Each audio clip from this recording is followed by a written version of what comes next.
শ্রীলঙ্কার বিপক্ষে one day series 2-1 ব্যবধানে হেরেছে বাংলাদেশ। দলের পারফরমেন্স ভালো না হলেও এই সিরিজে ব্যক্তিগত পারফরমেন্সে উজ্জ্বল ছিলেন জাকের আলী।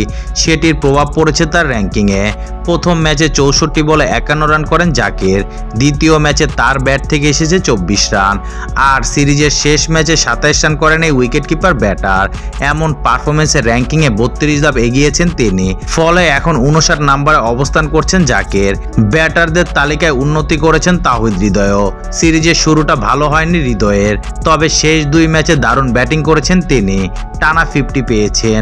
2 ম্যাচেই করেছে 51 রান করে এই ব্যাটার।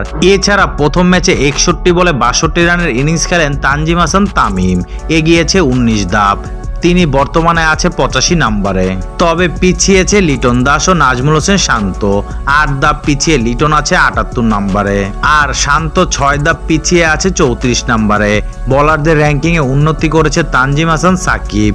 3 ম্যাচে 6 উইকেট শিকার করে 18 ধাপ এগিয়ে উঠে এসেছে 92 নম্বরে। 2 ধাপ এগিয়ে 26 নম্বরে আছে তাসকিন আহমেদ। আর মুস্তাফিজুর রহমান 11 ধাপ পিছিয়ে 46 নম্বরে অবস্থান করছেন।